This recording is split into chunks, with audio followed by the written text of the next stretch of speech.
One of the most powerful transformations that a friendship can inspire comes when a friend believes in you so absolutely and unconditionally that you have to believe in yourself.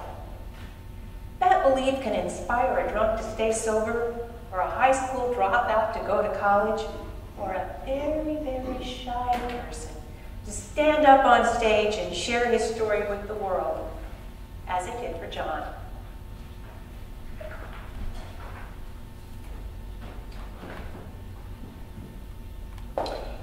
I have always been quiet and reserved. No, more like incredibly shy. As a little kid, I hid behind my mother whenever strangers were around. I never dated in high school.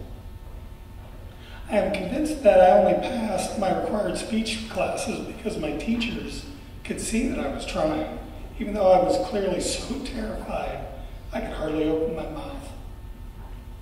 I never thought anyone would ever think I had anything important to say, so I never said much.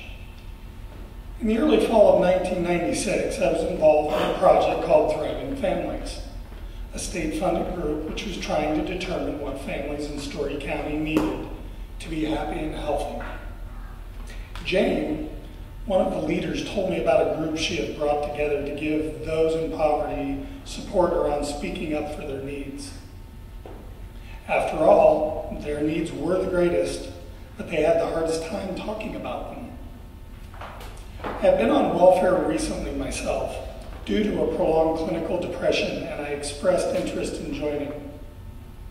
I was beginning to feel I had things to say, but still felt very uncomfortable doing so. It was a small group, half a dozen people in poverty, and usually 2 or 3 middle-class allies. Jane, who was a former welfare mom herself, was a very positive and upbeat person. She believed absolutely in the inherent intelligence and goodness of all people, regardless of their income, upbringing, or current situation. She also believed that the larger community needs the wisdom and experience of those who have lived in poverty. She told us that we who have been poor are the real experts in what gets people out of poverty and what doesn't.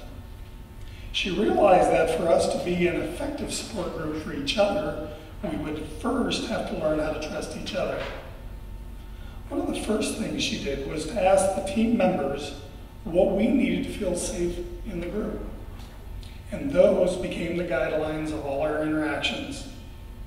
We spent a lot of time just talking about our lives. Often we would take turns practicing in front of a group.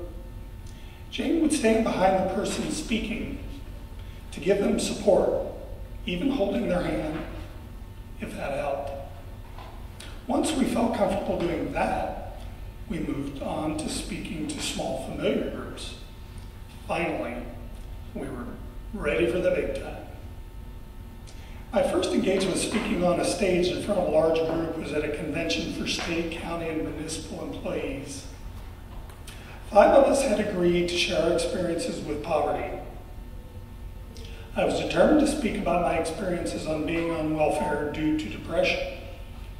Before we went on stage, I remembered all those times that I had tried to give a speech and froze. As we walked on stage to take our seats, I looked at Jane and thought about her words. You are the experts. You are the only ones who can communicate to them what your lives are like. You are the ones that can help them understand. It was time. I stood and I spoke. What does a welfare recipient look like? I asked. Does he look middle class? Does he have a college education? Is he well-spoken?